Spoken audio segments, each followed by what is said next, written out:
11:30 సమయంలో అండి మేఘలగడ్డ వెనక వైపు చంద్రాగ్రహారం విలేజ్ ఆ వెనక వైపు ఉన్న దగ్గర చెరువు మేఘలగడ్డ డ్యామ్ ఏదో ఉందో డ్యామ్ దగ్గర కాకుండా వెనక వైపు ఒడ్డు వైపు చెరువు మీద ఒక శవం తేలియాడుతుందని చెప్పి ఇన్ఫర్మేషన్ ఇచ్చింది. దాని మీద మేము వచ్చామండి. పోలీసులు క్రూజ్ టీము లోకల్ విఆర్ఓ గారిని తీసుకొని మీడియా సంస్థలో తీసుకొచ్చామండి.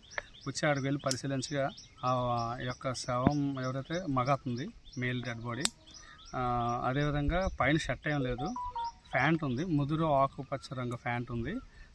లెఫ్ట్ సైడ్ వైపు కేటీఎం అని రాసి ఉంది, అంటే ట్రాక్ టైప్ ప్యాంట్, తాళ్ళు ఉన్నాయి.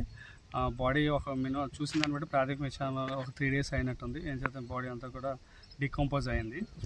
అదేవిధంగా కుడి చేతికి ఒక నల్లని తాడు ఉంది కట్టుబడి. అదేవిధంగా అతని దగ్గర ఒక బ్యాగ్ ఉంది, హ్యాండ్ బ్యాగ్ లాంటి బ్లూ కలర్ కలంకారీ ఉన్న బ్లూ కలర్ బ్యాగ్ ఉంది. కాబట్టి ఎలా జరిగిందనేది ప్రాథమికంగా మనకి తెలియదు. బాడీని షిఫ్ట్ చేసి ఒక కేసు రిజిస్టర్ చేస్తున్నాం. కాబట్టి ఈ బాడీ గురించి ఆచూకీ మృతుల యొక్క వివరాలు తెలియడం కోసం పెందుతు పోలీస్ స్టేషన్లో ఎవరైనా 9440799603 అనే నెంబర్ కానీ లేదా స్టేషన్ నెంబర్ కానీ సంప్రదించి మా సమాచారం తెలియదు. మృతుల యొక్క వివరాలు ఇంకోసారి అండి. వయసు సుమారు 35 నుంచి 40 సంవత్సరాలు ఉంటుంది. పైన షర్ట్ ఏం లేదు. కింద వేసిన ట్రాక్ మాత్రం పెయింటింగ్ మార్క్స్ ఉన్నాయి. ట్రాక్ పైన పెయింటింగ్స్ పైన చేసేటప్పుడు ఉన్న మార్క్స్ ఉన్నాయి. అతని దగ్గర ఒక బ్యాగ్ ఉంది, హ్యాండ్కి బ్యాగ్ ఒకటి ఉంది. రైట్ హ్యాండ్కి నల్లని తాడు కట్టబడి ఉంది. సో దయచేసి ఎవరంటే వివరాలు మాకు తెలియజేసి కోరుతున్నాం.